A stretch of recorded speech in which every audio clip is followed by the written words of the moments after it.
Our last speaker is Brenda Jensen. Brenda is the owner of Compounding Consultants, LLC, and her company has assisted compounding facilities in 49 states, Puerto Rico, Canada, and Australia with compliance training. She's also owned and operated her own community pharmacy, and she was employed as a certified pharmacy technician in a variety of practices, including hospital, clinics, and community settings. And she's also employed as a certified nuclear medicine technologist in hospital and clinic settings. So please welcome Brenda Jensen.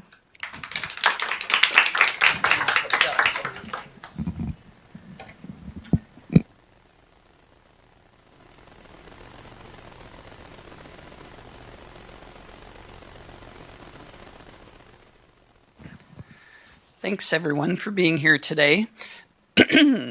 I'm Brenda Jensen. I'm also a pharmacy technician. And like Zach, I was forced to take that PTCB exam. Mine was the very first one in 1995. So I still remember the question I missed. Where do you store Acthar gel? And I didn't know what Acthar gel was at the time, so in the refrigerator. Yep, in the refrigerator. So, how many sterile compounders do we have? Okay, who's new to sterile? Okay, got a few new, so I'll try and explain things so that you're not completely lost. We can't talk about compliance without talking about USP. So what is USP? USP is a nonprofit, non-governmental standard-setting organization. The standards are written by expert volunteers and put out for a public comment period before they're made official. Our current standard for sterile compounding, USP 797, became official November 1st of 2023. Okay. So I've been volunteering with USP since 2013. I've been chair of the Compounding Expert Committee since 2020, and my term will expire in 2030. On our Compounding Expert Committee, we have 18 members, including another pharmacy technician, so that's exciting, Glenn Gard from Illinois. He's also on the Illinois Board of Pharmacy. We have a microbiologist, and the rest are pharmacists from various practice settings. So, a little history about 797. Even though USP is not a governmental organization, 797 is called out in federal law. In 1997, we had the Food and Drug Administration Modernization Act passed. And what that did is it required compounders using bulk drug substances to follow the USP chapters on compounding. At the time, there was no chapter. And so USP put together two expert committees, one for sterile, one for non-sterile. It took the sterile committee until 2004 to get that first chapter out. So before that, what did we do? Well, we had to look at best practices. And so the main source of information was ASHP's best practices on sterile compounding. And that's where a lot of that original 797 came from. The chapter was revised again in 2008, and the revision process started again in 2010. It took 13 years to get our currently official version made official. That included more than 14,000 public comments. And so it was a long time coming. This is what we have now, and it's a little different from the past. It's a little bit more complex. There's a little bit more decision making that can be made by the compounding facility. So I'm here today on my own behalf, not on behalf of USP, so we can talk about anything 797 or 800 as related to sterile compounding. We're going to identify some common areas of noncompliance, review documentation requirements, and outline strategies to discover gaps in compliance. Here are the different areas that we're going to cover. Documentation covers all of these areas. And that is probably the number one area of noncompliance, is inadequate or incomplete documentation. So we need to start off and ask, is it even compounding? Does it fall under 797? And so we'll look at each of these areas that are called out in the chapter, and we'll determine whether or not they're considered compounding. Why is that important? If it's not considered compounding, it doesn't have to follow 797. So we'll start with repackaging.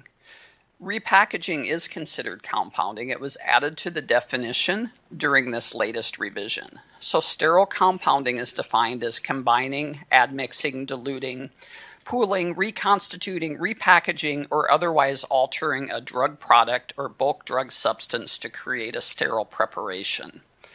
And this is important. This repackaging is not part of non-sterile compounding, only sterile. And that's because we have to maintain the sterility of what we're repackaging. An example is contrast media is in short supply. And so if we want to take a large single-dose container and make it into multiple single-dose containers, we're going to have to follow 797, including the shelf life or BUD that's listed in the chapter.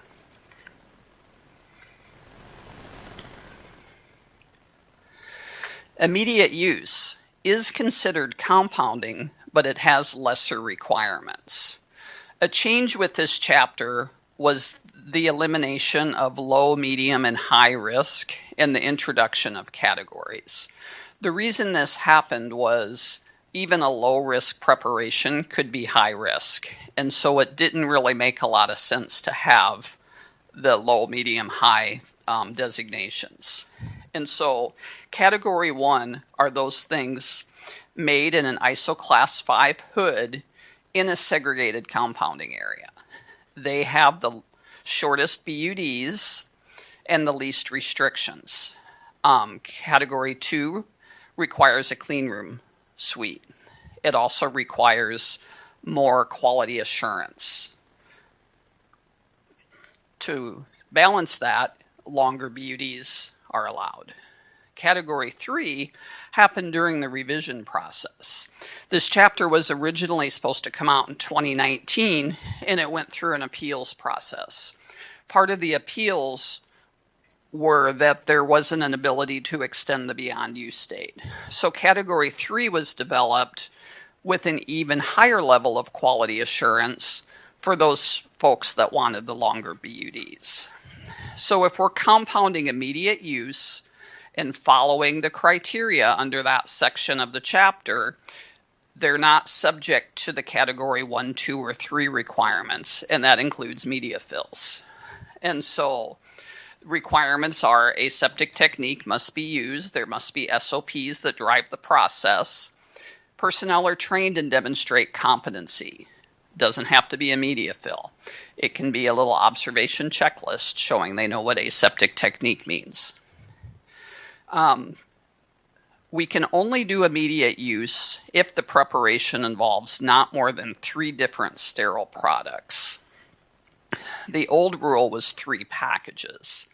So this got looser. So we could have drug A, a diluent, and IV bag. Fine, 3 packages. But what if we needed 2 vials of drug A? That's fine. We just can't have more than 3 different sterile products. This is trying to eliminate things like Myers cocktail and TPN being done as immediate use. The more we add, the more chance of contamination in that preparation. Single-dose containers can't be used for more than 1 patient. Administration must begin within 4 hours. So the old rule was 1 hour, so that got more generous too. And then if we set it down, it's going to need a label.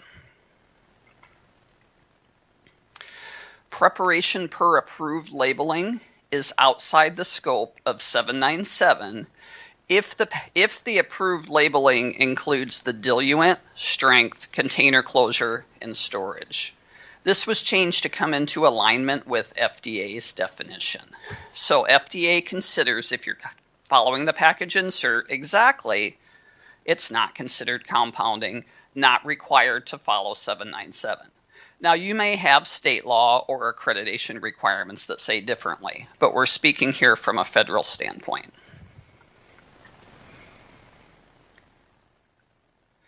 Proprietary bag and vial systems, if they are done for one patient for immediate use, not compounding. If they're batched for future use, then it is considered compounding. Administration is outside the scope of 797. So 797 ends when administration begins. So in summary, repackaging is compounding, immediate use with lesser requirements, preparation per approved labeling and proprietary bag and vial systems, not compounding if it's a single dose for a single patient, and administration is not considered within the scope of compounding. So half of the battle is to figure out where you fall into this. And sometimes it can be more than one. It can be per package labeling and immediate use. And so your BUD would be different. And so each item that's compounded is going to have to be, or mixed, is going to have to be evaluated.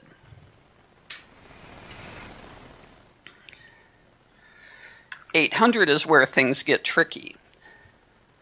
When we look at USP 797 and a chapter is called out in there, if that chapter is numbered below 1,000, it's also federally enforceable. If that chapter is over 1,000, it's considered best practice. 800 is called out in both 795 and 797, so it is enforceable. USP's term for that is compendally applicable. When we look at it from a federal law standpoint, 795 and 797 are federally enforceable through compounding. So 800 is tricky because the compounding portions are federally enforceable. The non-compounding portions are considered best practice. So administration would be considered best practice from a federal level. Now, states get to make decisions over whether they're going to enforce or not enforce or modify the chapters. Texas is an example. They recently came out with new sterile compounding rules where they tightened up part of 797, loosened up part of it, and they're not enforcing 800. And so that doesn't mean we don't have to follow it. It means it's not on the Texas Board of Pharmacy checklist. Okay, in pharmacy, we have to follow the most stringent requirement. And so you'll see the hospital accreditation requirements are going to require 797. But you may also have stricter requirements in your state, Texas, for example. California is an example. They recently put out new sterile compounding rules, and they require compliance with Chapter 1163. That's the quality assurance chapter. Well, that chapter's numbered over 1,000, so it's usually considered as best practice, or from a federal standpoint, best practice. But in California, it's required. So it's very important that you look at your state laws in any states where you hold a non-resident license, because there may be additional requirements. So for 800, because repackaging and immediate use are part of compounding, they are required. You are required to follow 800 when repackaging and when preparing something under immediate use. So that's going to make that immediate use a little harder than the non-HD things. If you're doing a single dose prepared per approved labeling or proprietary bag and vial systems, 800 is a recommendation, not a requirement. Administration is a recommendation, not a requirement.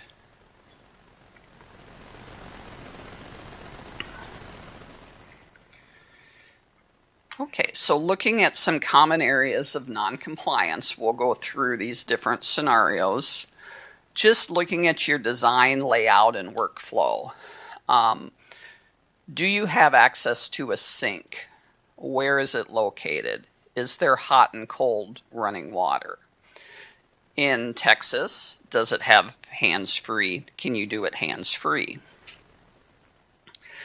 The sink has to be at least 1 meter away from a hazardous drug buffer room door. So there are some specific requirements about where it can be placed. The chapter loosened up and said that you can place the sink inside or outside the buffer room on the clean side or dirty side of the line of demarcation. Inside or outside the ante room, sorry about that, on the clean or dirty side of the line of demarcation. So there's flexibility in where that sink is placed, but sometimes state law still requires it to be in the ante room on the clean side of the line of demarcation. So you need to check that state law before you go building a new pharmacy.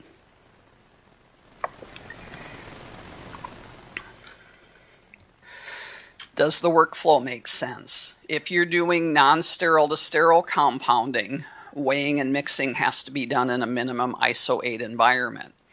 So that powder hood is generally placed in the ante room for non-HD compounding. But if we're doing HD, non-sterile to sterile, that has to be, weighing and mixing has to be done under negative pressure. And so then we're either doing it in a separate negative pressure room or making that buffer room bigger and putting the powder hood and the ISO 5 hood at least 1 meter apart, and then we can't work in both hoods at the same time. When we look at environmental monitoring, we're talking about temperature, humidity, pressure, viable air, and viable surface. So if you're doing category 1 or category 2 compounding, your viable air is probably being done by your certifier. But viable surface is going to have to be done at least once a month in each ISO classified area. So each hood and each ISO classified room. The main area of noncompliance I see there is not having a testing map. So a map showing your layout and where you're doing this test. Because we're going to do these tests in the same place so we can look for trends. Now, there may be times when you want to add testing in other locations, and that's fine if you're trying to investigate an excursion or a potential excursion. When we look at cleaning and disinfection, we need to make sure everyone is using the appropriate agents and dwell times. So a dwell time is how long the agent needs to stay wet on the surface. And so if you have an agent that needs to stay wet for 20 minutes, that's going to be very difficult in the ISO 5 hood with that airflow going through there. And so making sure that you're using agents where you can have that appropriate dwell time. Excuse me. Documenting calibration, performing and documenting calibration. So if you're using a scale, that needs to be done at the start of each shift when compounding occurs using that scale. Also, it needs to be done after moving it. So if we're moving it to clean under it and then moving it back, we should be recalibrating. The pH meter is generally calibrated each day of use. You may have a repeater pump that's going to be each time you use it, each preparation. Did you have a question? I do. You're saying should be calibrated. Does that mean must be or must be? Must be. Okay, thank you. Yeah, must be. So good point. You can't believe the speakers, even when they're USP volunteers, right? Must is required, should is recommended. And so we must calibrate per the equipment manual, but also each day of use. Okay, so on the balance, it could be a must and it could be a should after moving. Most of the equipment manuals say must. Most important is that you have these details in your SOP and you follow your SOP. Okay, SOPs are dynamic. Every inspector that comes in is probably going to have an opinion about what needs to be changed, and then you can evaluate at that time. Certification must be done every 6 months. Also, when there's changes to the room, if you do construction, if you move big pieces of equipment in and out, certification must be repeated. Maintenance. Certification must be done under dynamic operating conditions. That's an area that often gets missed. The certifier will come and everybody will flee. You're trying to qualify the room for the maximum activity. And so those dynamic operating conditions are showing that it stays the right ISO classification during those activities. Part of certification requires a smoke study in each ISO Class 5 PEC. And that smoke study needs to be under the maximum dynamic conditions, showing that your equipment and procedures in there aren't blocking first air or causing air currents that you don't expect. So all three chapters, 795, 797, and 800, require a designated person or persons now to oversee compliance. So at your facility, there's going to be a designated person that needs to be checking the certification report, making sure that everything's included and everything's documented appropriately.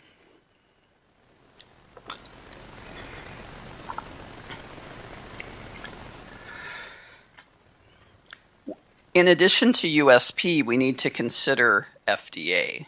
FDA has the right to inspect pharmacies. They can do it routine or for cause. And so they have a series of guidance documents, which basically are their inspection checklist. They're telling us the types of things that they're looking for. And so one of the important guidance documents is on insanitary conditions. And so while you're working in the clean room, keep an eye out for things that could be considered insanitary conditions. Look for areas that need repair. Look for areas of rust or discoloration. Watch for bugs, right? Vermin is an insanitary condition. So ants, gnats, spiders, geckos, snakes, rats, all these things show up in a clean room somewhere or another. Insanitary conditions also cover how we garb, how we behave, and then how we do testing or inspections of our finished preparations. And so it's a good document to review because there's a lot of good information on when FDA feels like we should stop compounding to make sure we have control over our environment.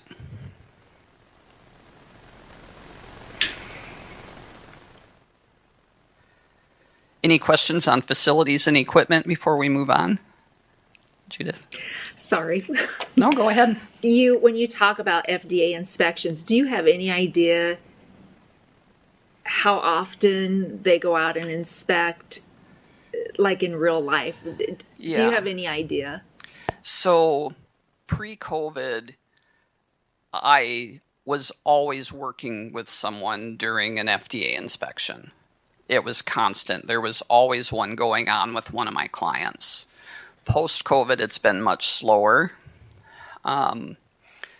There weren't a lot in 2024 and 2025, and so far this year. We'll see what happens after the PCAC meeting in July and the results of whether or not peptides will get recommended to the books list, because there's a lot of non-compliance out there right now.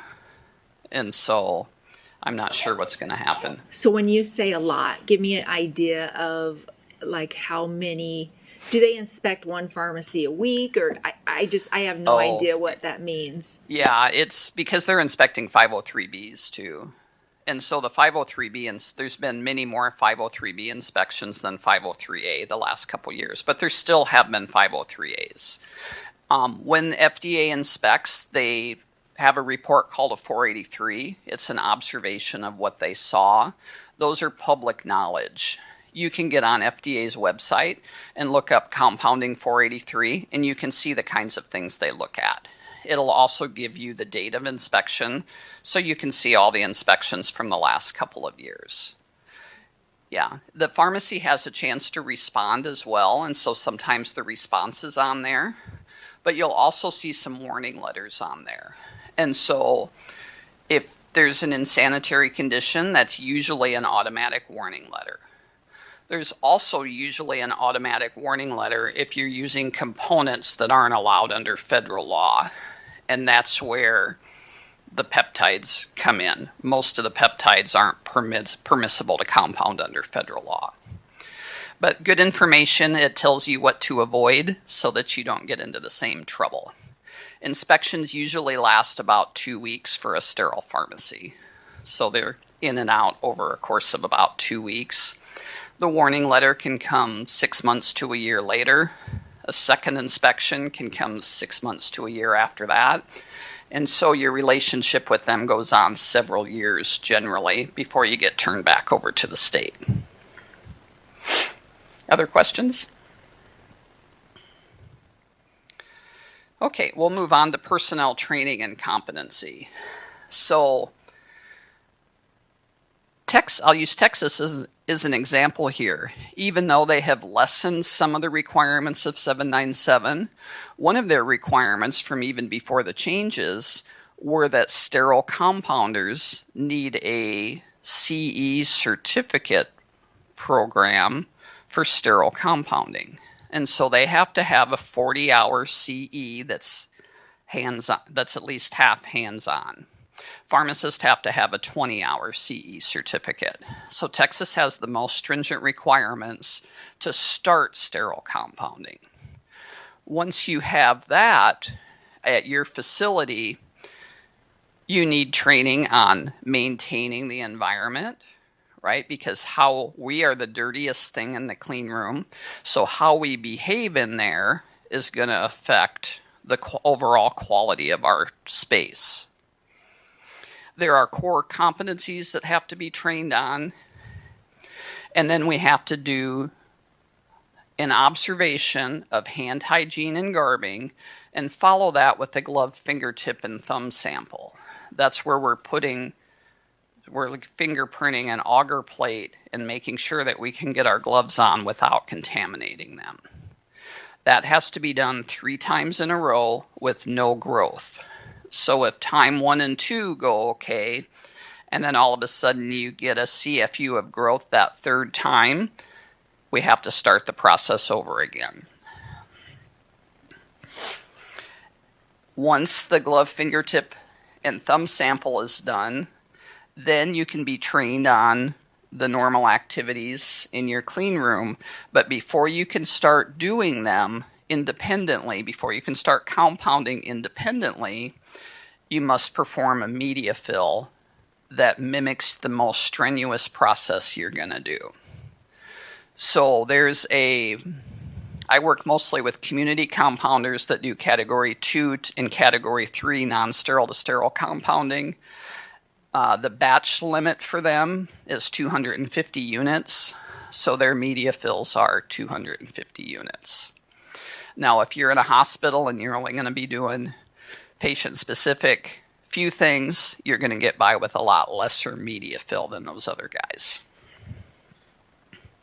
The media fill needs to document exactly what you did, what equipment you used, what time of day, who was in the room, and so there is some other documentation that goes with it.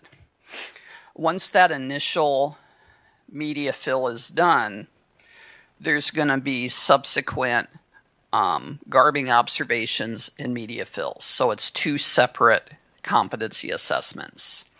Category 1 and 2 are going to be every 6 months. Category 3, every 3 months. So that means at the appropriate time interval, There's going to be a garbing observation with a post-garbing glove fingertip sample. There's also going to be a media fill. With the media fill, there's a post-media fill glove fingertip sample and a post-media fill surface sample that's required.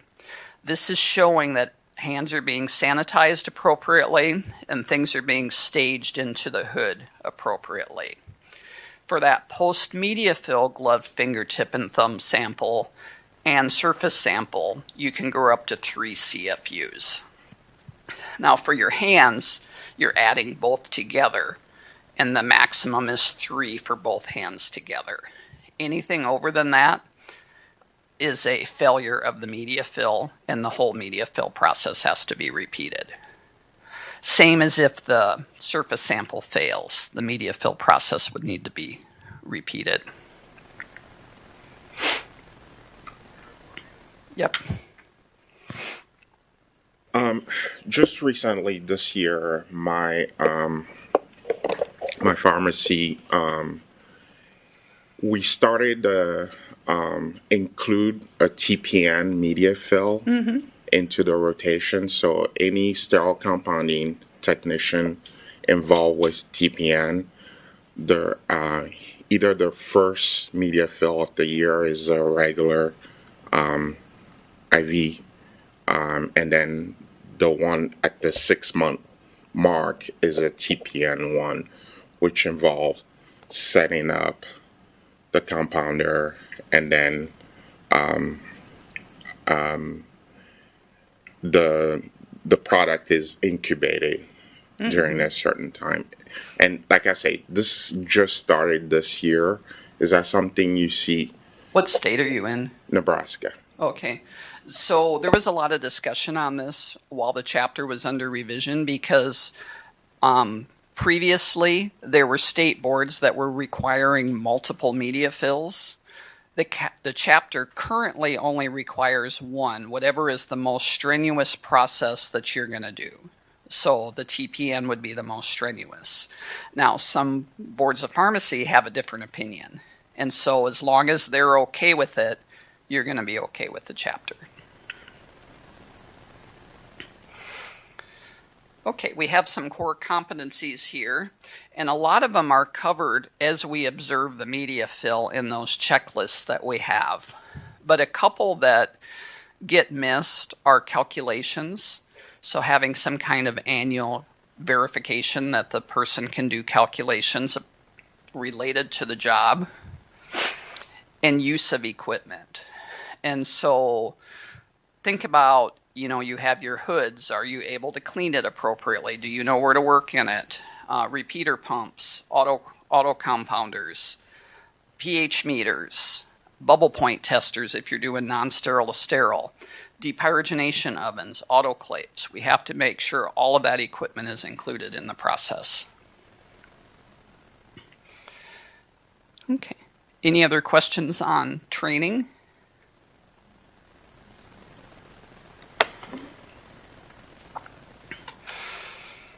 Okay, we'll move into some procedure-specific things. So part of what I do is I write corrective actions for the people that I consult with. The number one corrective action I write for sterile compounding is on hand washing. Okay? The part that gets written up is cleaning the fingernails under running water. So we have to use a disposable nail pick and clean each fingernail under the running water. So holding the nail you're cleaning under the water while you're doing it. Okay, and then move from fingers to elbows in one direction when you're washing the rest of your hands.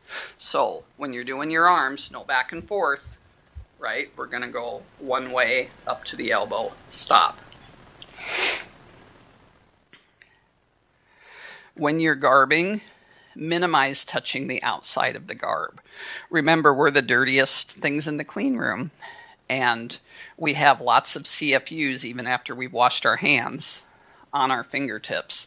We want to keep our bioburden off the front of the gown, even if you're wearing non-sterile gowns. because that's the part that's going to be right close to the hood. So we want to keep that as clean as possible. Don't let garb touch the floor. That's an FDA and sanitary condition. What gets us in trouble? The ties. So if you have really long ties on your gown, shake it out, grab the tie, and then put it on. Those guys that are doing category 3 can have absolutely no skin exposure. And so they have to wear hoods and goggles. Sometimes there's a little space right here. That'll get them in trouble. No reuse of any garb except category 1 and category 2. You can reuse a non-HD gown. HD requires everything come off and be disposed as trace hazardous waste every time you leave that buffer room. Okay. The second thing that gets us in the biggest trouble garbing is the thumbs when you're donning your gloves. And so look at the picture here and see where that thumb is. That's going to end up on that cuff that has skin particles on it now from pushing your hand through the gown. So as you're putting your gloves on, just use your 4 fingers and keep this thumb back to flip that cuff over. So next time you put your gloves on, pay close attention to where that thumb is. That's how those glove fingertip and thumb samples usually fail, is from the thumb. Yes? I love the new regulations. And what I'm wondering, is there a study being done showing like category 3, because we're covering all our skin, we're seeing less contamination, or I don't even know how we can determine this patient contracted this disease because the technician had skin exposed. You know what I mean? Mm-hmm. That trail. But is there anything being done to show that this is going to decrease the contamination? Not that I know of, unless there's some internal studies being done. Previously, we didn't have very much environmental monitoring requirements, and so it was really hard to do trending when we were only doing it every 6 months. So the category 3 folks certainly can do a lot more trending, since they're doing weekly and monthly samples, and then samples after each category 3 batch as well. But I don't know of any big study being done, but that would be interesting. You should apply for a grant.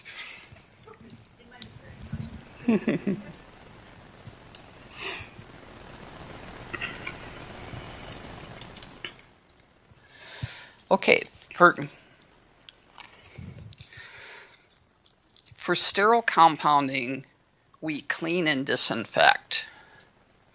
The term sanitize was reserved for non-sterile.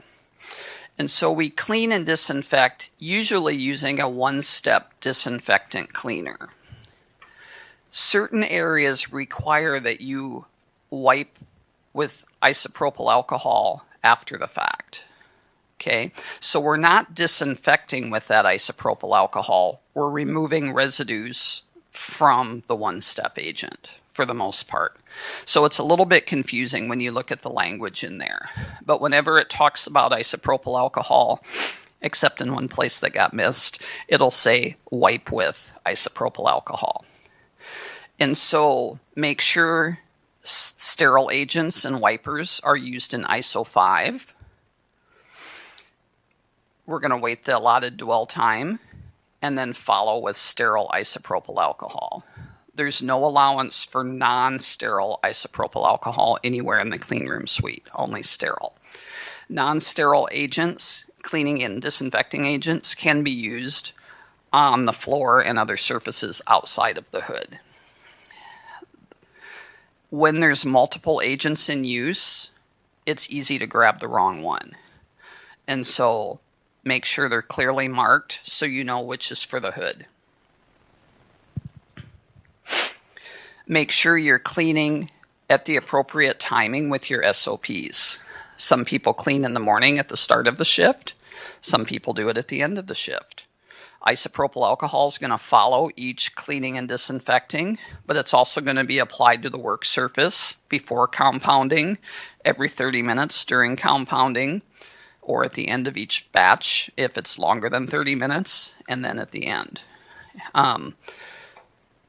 Staging, we have 2 times when we have to stage or wipe things down. We can either stage into the anteroom or from the dirty side to the clean side of the anteroom. And for that, we can use a one-step agent, a sporicidal, or isopropyl alcohol. The second stage is right as we go into the hood. That has to be sterile isopropyl alcohol. There's no exceptions for that. When you're cleaning and disinfecting the hood and even compounding in the hood, watch your head, especially in the laminar airflow hoods. It's really easy to get our head and upper body in there. We have to keep them out of the hood. If you can't reach, you're going to need a cleaning tool in order to reach back there. Okay. Questions on cleaning and disinfecting? Yes, sir. We just got done with a Joint Commission visit our hospital recently, and one thing was came out of the report for sterile compounding. It was the fact that someone was observed not wiping everything that was being put into the hood, i.e. alcohol wipes, needles, and so that was one thing that came out of the report. Okay, that's a good point. The chapter tells us we can either wipe or we can open supplies at the edge of the hood. Now, we're probably not going to want to open our alcohol pads and needles at the edge of the hood and then lay them down in the hood, though. So I actually give them a light wipe. I just don't drench them. But when I do training too, we train to wipe to keep those inspectors happy. Other questions? Say that again. I'm not sure I caught what you said. You're allowed to open supplies at the edge of the hood. So if you have an IV bag in a bag, you can pull that open and put it on your DCA without wiping the outside bag. But if we're doing that with needles and alcohol pads, we might be adding risk unless you're going to open it and then assemble it immediately. So I personally advise just to give it a light wipe on those paper things, just to remove any loose particles.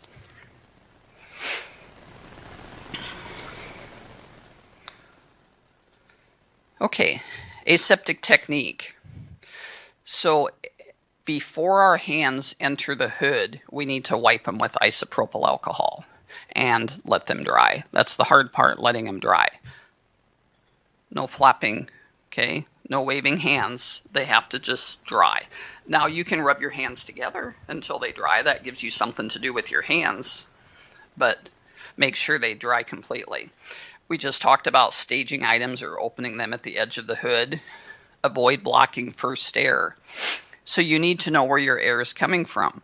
Horizontal and vertical, you're going to line things up and compound a little bit differently. That first air from the HEPA filter has to touch the critical site before it touches anything else. And so knowing where that first air is coming from is going to be of utmost importance. The critical sites, the syringe tip inside the barrel. Hopefully we're not taking our syringes apart. And the plunger. The plunger's the hard one. We have to try not to touch that plunger. All parts of the needle except the cap are a critical site. So if you're using a needle, a separate needle is a vent needle, it's going to need a syringe on it because there's no way we can touch it unless we're using sterile tweezers to put it in there without touching a critical site. Keep your direct compounding area clean.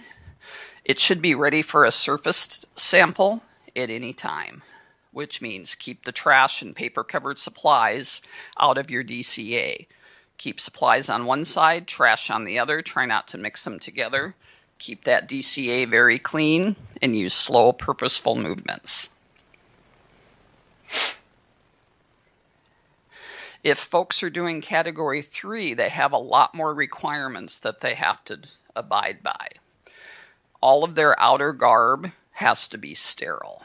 That includes masks and shoe covers, head covers. They can have no exposed skin. They have to use a sporicidal agent weekly on their hoods, work surfaces, floors, and pass-throughs instead of monthly like the rest of us. They have to do their surface testing weekly instead of monthly, plus after each category 3 batch. So the category 3 pharmacies generally aren't doing everything category 3, but they may have a handful of items, but they have to maintain the category 3 environment all of the time. Viable air testing is monthly instead of every 6 months. Media fills are every 3 months instead of every 6 months. And then category 3 formulas have more stringent requirements, including stability testing. Okay, master formulation records. So this is our formula that we use to compound with. There's a list of requirements here, and there's a few that are commonly lacking. The salt form. So even if you're compounding from commercial drugs, make sure you're labeling that drug just like the manufacturer does. And if there's a salt form included in the name. If you're doing it from bulk drug substances or APIs, make sure the grade is on there. For sterile compounding, we need the type and size of container closure. So if we're in vials, we need to know, is that a 1 ml vial, 5 ml vial, 10 ml vial? Complete instructions, including equipment, supplies, compounding steps, and any special precautions. This is the number one area lacking. This should give enough detail that an experienced compounder is going to do it exactly, everybody's going to do it exactly the same way. If you're compounding non-sterile to sterile, say what's being done in the powder hood versus what's being done in the ISO 5. Otherwise, the directions kind of make it sound like it's all being done in the powder hood. There needs to be a reference source to support the BUD. Category 1 and 2 do not require stability studies or necessarily a stability reference. You could use 797 as your reference. You'd call it 797 Category 1. 12 hours room temp, 24 hours refrigerated, or the applicable category 2 BUD, depending on whether sterility testing was done and what the storage is, what kind of sterilization happened. QC procedures, we need to say that pH testing is required, right? Make sure that we have calibration of that pH meter documented somewhere. And then on the compounding record, what that actual pH was. If we're using filters, what exact filter do we need? And what is that bubble point on that filter so we can test it? The most important thing is that it's repeatable. It shouldn't matter who's doing it. We're going to do it the same way every time we do it. The compounding record is the documentation for when we compound. So that's going to be the batch-specific information. What I often see missing on there is dosage form. It'll list out all the drugs, right, but it won't tell us what that dosage form is. The time, compounding record requirements include date and time. If we have software and we're pre-printing worksheets, that time's not going to be right on there. So we need the actual time of compounding. For each component, we need the lot and expiration, but also the vendor or manufacturer. NDC is not enough. We need the vendor or manufacturer. Weight or volume of each component. Usually folks are pretty good at getting the weights. The volumes are sometimes missing. What is the final yield? So if we have a batch of 250, We may have to send some out for testing. May have to send 10 out for sterility testing, another one for endotoxin, another one for potency if we decide to do that. So what was sent out and what is our actual yield in case we have a recall? And then what about any calculations made to determine and verify quantities? This is going to be for bulk drug substances. This is going to be the assay and water on the certificate of analysis. If a facility is doing GLP-1s, there also may be some ions that we have to consider. And so those calculations should all be spelled out, must all be spelled out on the compounding record. Questions on master formulations or compounding records? Okay. Labeling. We need the active ingredient amounts and dosage form. Don't forget the salt form. In a community pharmacy world, trimix is very commonly compounded. Trimix is not an active ingredient, so not appropriate for the label. Each individual active ingredient must be listed. Lot number, BUD, storage conditions. If something is kept frozen, we need to include the storage and BUD after thawing. And so 45 days frozen, 4 days refrigerated is very common in my world. We have to let the patient know they can store it in the refrigerator for only 4 days after thawing.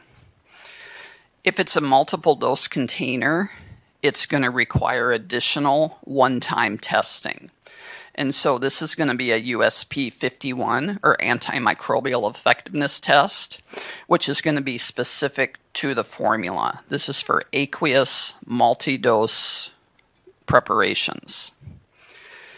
1207 is container closure testing. Even though that's numbered over 1,000, it is a requirement in 797 to do that on category 2 multiple dose containers and everything for category 3, single dose and multiple dose. That's going to be specific to the drug, container, and volume. So that one is very specific. Questions on labeling? Okay. Category 3 has some extra formula requirements. It needs a stability study. This can be done by the individual pharmacy. It can be in a peer-reviewed article. It can be by a chemical supplier, as long as it has all of the requirements. There's also some requirements for particulate matter testing. This is a one-time test. And then the 51 and 1207, like we talked about. Category, any non-sterile to sterile that has a category 2 beyond use date that requires sterility testing is also going to require endotoxin testing. Category 3, anything non-sterile to sterile requires both sterility and endotoxin. With the caveat, the endotoxin is for injectables. Sterility is going to be for everything. Okay, here's our list of documentation requirements. A lot of these we've reviewed already. We have our personnel training and competency, certification reports, EM records, equipment records, receipt of components and certificates of analysis. Okay. Make sure those C of A's, if you're using them, are retrievable for the same length of time as prescription requirements. Anything related to compounding is going to have to be kept for whatever your state prescription requirements are. Don't just trust that the chemical supplier is going to have them on their website, because they may come down off of there before that time frame. SOPs, master formulation and compounding records, release inspection and testing records. So release inspections have gotten a little bit more specific. We're not just looking at the preparation, right? Color, clarity, lack of particles, that sort of thing. Release inspection now also requires inspection of the container closure and label to be looked at and documented. If it's not, if the prescription is not dispensed the same day it's made, that release inspection must be repeated at the time of dispensing. Information related to complaints and adverse reactions, results of investigations and corrective actions, accommodations to personnel. So this is personnel requirements to enter the clean room. Some common accommodations would be hearing aids, religious headwear, medic alert jewelry. So those accommodations will need to be documented somewhere where they're easily retrievable, because inspectors will ask for them. And then any required routine review. And so there's a requirement for an annual review of the QA/QC program that often gets missed. There's very specific information now required for complaints. This is an area that gets underreported because of a lot of our complaints are customer service type complaints, and we just resolve them and move on. But there is a requirement for complaints: name of complainant, date received, nature of the complaint. Does it include a preparation? Then let's include the name, strength, lot number. What's the investigation and follow-up? What's the response? The designated person needs to review for potential quality problems, and then consider whether the problem extends to other CSPs.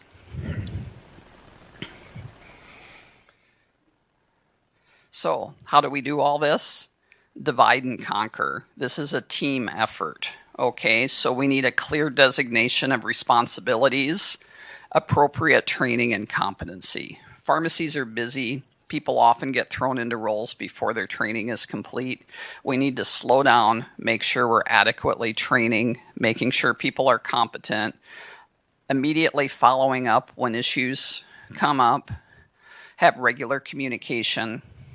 Self-audits are a very good way to assess compliance. You can also make up observational audits if something is awry or you're training someone and they're not quite getting it. You can just make an audit checklist with those weak areas and then do periodic checks. We often do those as a result of accreditation surveys. Mock inspections can either be done internally. You can have an external person, another set of eyes come in, and then practice scenarios are another way to keep on top of things. Know USP, read the chapters. You're not going to memorize it the first time or the first 5 times. I'm in those chapters every day, and it's my life. Know the state laws. Know the laws in the areas where you have licenses. And then know your accreditation or credentialing requirements. Okay, questions? Yes, ma'am. Just curious, how did you go from being a CPhT to owning your own business and getting into all of this? I was just minding my own business. I was helping my pharmacy get ready for accreditation. And the accreditation surveyor said, you need to help other people do this. And this was right after I closed my pharmacy and went back to my previous job. And I said, no, I don't need to own my own business again. And then about 2 weeks later, someone called my boss and said, I hear you have someone that can help me. Can I borrow them? And that started it all in 2011. So it's being in the right place at the right time, I guess. Other questions? All right. Thanks so much.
Judy?